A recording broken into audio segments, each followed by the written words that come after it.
5:07 ng umaga ayon sa Philippine Standard Time at kayo ay nakatutok pa rin dito sa Panahon TV. Sa ibang balita mga kaibigan, atin munang tignan ang ilang anunsyo mula sa National Disaster Risk Reduction and Management Council o NDRRMC.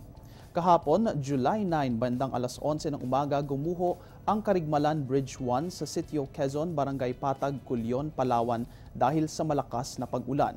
Wala namang naitalang nasaktan sa pagguho ng tulay na ito. Sa ibang balita, atin ngayong alamin kung ano na nga ba ang kondisyon ng mga pangunahing dam sa Luzon, ang Angat, Pantabangan at Magat. Unahin natin ang Angat Dam dito sa May Bulacan. Mula kahapon, nagkaroon ng deviation na negative 0.26 meters ang tubig dito sa Angat at dahil negatibo ay ibig sabihin bumaba ito ng bahagya. Ayon sa pinakahuling pagtala ng Pag-asa, mula sa 165.11 meters noong July 8, ito ngayon ay kasalukuyang nasa 164.85 meters. Nananatili po itong nasa low water level o less than 180 meters. Sunod naman sa ating update, ang Magat Dam, isa sa mga pinakamalaki dito sa bansa at nagbibigay rin ng irrigation water at power supply dito sa Luzon. Kahapon, nagkaroon ng deviation na 0.04 meters ang tubig sa Magat at bahagya itong tumaas. Mula sa 163.08 meters noong July 7, ito ay kasalukuyang nasa 163.12 meters. Walang dapat ikabahala dahil nananatili itong safe at higit sa low water level na 180 meters. At last but not the least sa ating update, ang Pantabangan Dam. Considered isa sa mga pinakamalinis dito sa bansa at isa sa mga pinakamalinging dams ng Asia na nagbibigay rin ng irrigation water sa Luzon, farmlands at power supply.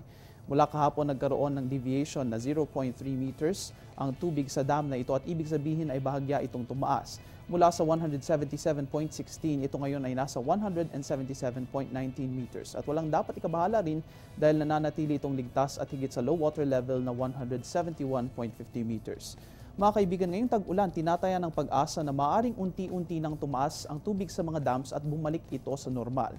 Sa tuloy-tuloy na pag-ulan, inaasahang tuluyan na ring aangat ang ating water supply sa mga dams na ito. Ipagpatuloy natin ang ulat panahon ngayon sa pag-alam natin sa inaasahang paglalaro ng temperatura sa mga piling syudad sa Luzon, Visayas at Mindanao.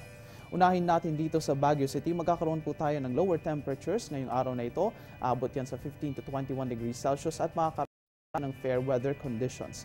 Habang dito naman sa May Tuguegarao, asahan pa rin natin ang mataas na temperatura na maaaring umabot sa 26 hanggang 36 degrees Celsius. Dito naman sa May Tacloban City, asahan din natin ang higher temperatures ngayong araw na ito at aabot yan sa 25 hanggang sa 33 degrees Celsius. Makakaranas naman ng lower temperatures ang Iloilo at Bacolod City ngayong araw na ito, aabot lamang yan sa 25 or 24 hanggang 31 degrees Celsius. Dito naman sa Mindanao, makakaranas tayo ng halos pare-parehong temperatura. Ang maximum temperature ay maglalaro lamang sa 33 degrees Celsius at makakaranas naman tayo ng weather conditions. Mga kaibigan, sa ibang usapin, ngayon ng tag-ulan ay mas lumalaki ang tsansa na magkaroon ng dengue ang isang tao. Ang dengue fever ay isang mosquito-borne tropical disease na dala ng lamok na Aedes aegypti. Ilan sa mga sintomas nito ay ang sakit sa likod ng mata, pagdugo ng ilong sa pagbaba ng lagnat at kahirapan sa paghinga. Ganun na rin ang pagsusuka ng mistula malakapeng material, mataas na lagnat na nagtatagal ng 2 hanggang 7 araw, pagsakit ng tiyan, pagsakit ng kasukasuan, rashes sa balat at dark-colored na dumi. Ilang pangunahing lunas ay ang huwag pag-inom ng aspirin kapag nilalagnat, ang pag-inom ng maraming tubig at ang mabilisang pagdala ng pasyente sa ospital kapag patuloy ang lagnat. Ngayong tag-ulan mga kaibigan, mas mainam ang laging handa. Maaari ninyong bisitahin ang inyong lokal na klinika o ospital para sa iba pang impormasyon tungkol sa dengue fever.